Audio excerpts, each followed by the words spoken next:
Alright, continuing my theme of Cantonese style dishes, and because it's Lent I'm going with seafood and fish, and also because of the recent Lunar New Year.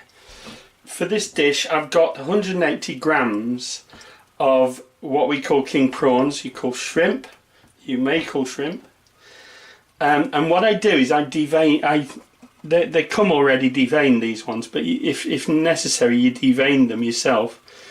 But what I do is I cut, if you see there, I cut along there and then cut about 2/3 of the way along the length without going all the way through, and that's what we call butterflying them. So it butterflies them. When they cook they curl up really nice and it helps them to cook a little bit quicker. So I'll do that again for you. So here we are, is the prawn, and if you see, the knife kind of goes through it like that, so without it going all the way through. So let me show you.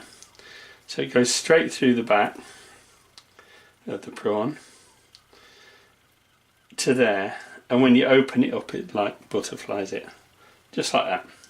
You need a sharp knife to do it, and you don't cut all the way through, that's the important bit. Right, into that we need to get some flavouring, so a little squirt of soy sauce. That's a light soy sauce I'm using there, and because it's prawns and because I'm mad for pepper, black pepper really brings out the sweetness of prawns. Now I've gone a little bit mad there because I am renowned for my love of pepper, and just give that little toss in that for now and just let that sit for a minute, and then we can make up the batter. Alright, to make up the batter I've got about 3 or 4 tablespoons of flour, and this one is actually strong bread flour. You can use plain flour or all-purpose flour, and you can even use self-raising flour. If you don't use self-raising flour, you will need to use something like baking soda, sodium bicarbonate, and what I do is I just put in about half a teaspoon of sodium bicarbonate into that. I also want to get in some salt into that, and also some water to mix, and mix that to a smooth batter. So you'll see here I've switched to my whisk, and I want to get that roughly a fairly thick batter, a bit more like pancake, English pancake batter or French crepe batter, something similar to that, or perhaps the thickness of double cream, something close to that. So there you are, that's all the ingredients mixed together. So that's the salt, the bicarbonated soda or baking soda, and the flour. And also what I want to do is I want to put in a little bit of cornstarch in this, say about half a tablespoon of cornstarch in that. Whip that in. That helps to make everything a little bit more crispy. It helps things crisp up, as does the next little step I'm going to show you. Right, the next thing I need to do, all my ingredients are more or less ready. The next thing I need to do is get my oil up to temperature, and it's pretty close last time I checked. Alright, I want to get my oil up to about 175 degrees Celsius, 180 degrees Celsius, which is about 350 Fahrenheit. While we're waiting for that to come up to temperature, I'm now going to drop my marinated king prawns or shrimp into my batter mix and mix them around. Make sure they're well mixed, well coated in batter. Alright, coming up to temperature. Now just before we fry the prawns, what I want to do is activate the soda by dropping in a little squirt of vinegar, and this is 5% acidic Asian vinegar, and I kind of like to use that, and I'll be using that in the sweet and sour sauce as well. So once you get to that, get in there, hold them near it like I'm doing here, and then just drop them in one at a time. Now these don't take very long to cook at all, and don't do too many at once. You'll need some kitchen paper, and make sure you give them a turn in the oil, because these don't take long to cook at all. So once they've got to this stage, and I call that half fried, where they're not completely all the way cooked through, and so it's plain, I take them out like that, and then I get in another lot, and this helps to make them super crispy. Alright, next lot goes in, and we carry on like that until they're all done. So again, take them out when they're at that golden yellow stage, and get in your last batch, or carry on until all your prawns are cooked. And you can do this with diced up chicken, you can do it with pork, sweet and sour pork. It's very popular. It's very popular in the UK. I think it's quite popular in the States as well, because I saw it when I was recently in New York, and it was on the Chinese takeaway menu.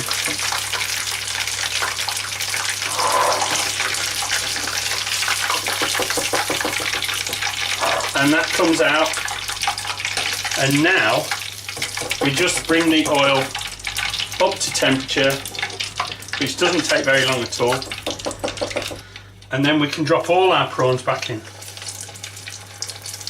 for that last little cook.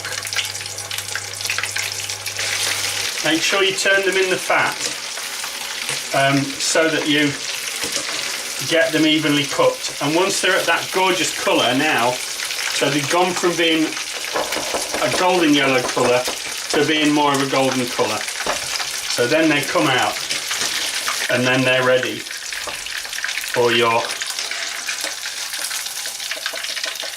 sweet and sour sauce.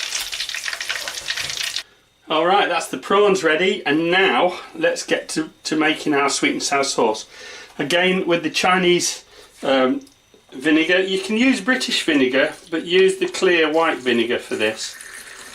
So what I'm doing is I'm filling up a half cup of this vinegar, and I'm putting that straight into a jar.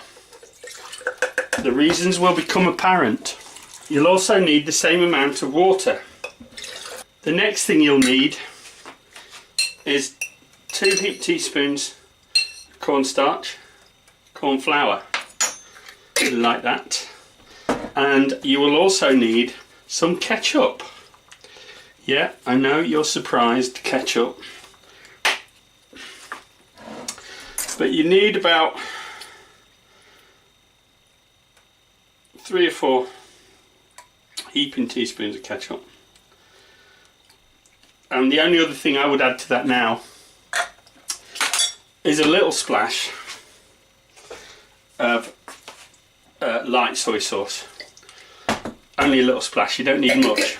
Put the lid on your jar, give your jar a good old shake, get that into a saucepan like that, and stir it till it thickens. That is real quick, right?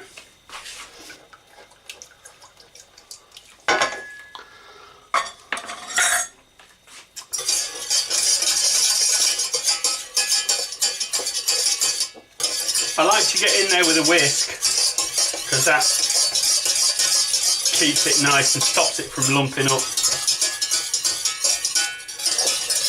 And as you're stirring it, it'll thicken up, and it will gradually get more clear, and it'll begin to look like your usual sweet and sour sauce. It's a really simple thing to do. Right, at this stage it's only sour. So what we need to do, and I've taken it off the heat deliberately so it doesn't burn up, is get some sugar into it. So the problem with a lot of British and from what I can gather American takeaway sweet and sours is that they're cloyingly sweet, and you can adjust that when you make your own by not making it too sweet. So for that amount I would probably only add about 3 heaping teaspoons and then taste it. Get that stirred in.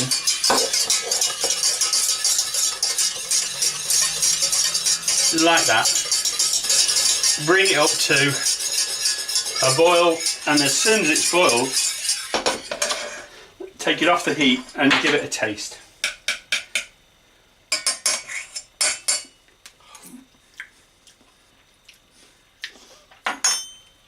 That's just perfect for me. But adjust it to your own taste. I don't have a very sweet tooth, so that's slightly more sour than sweet for me, but it's really, really easy. If you want to perk it up and make it look a bit prettier, what you can do is do a little julienne of carrot and just drop that into it and stir it around just before serving. So I'll show you that served up. Alright, now for the acid test. I've got to taste it. You'll see the prawns, they maintain a nice shape, and they also have a much lighter batter than the one you'll probably find in your local takeaway. The batter there is a little bit more bready, and this is quite light and quite delicate. Just going to dip that a little bit in the sweet and sour.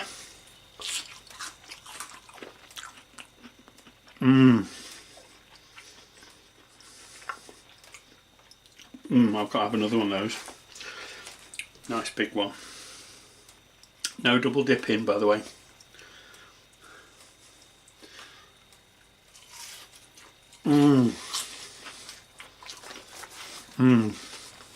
I have to confess, boys and girls, that is dirty good. Thanks for watching.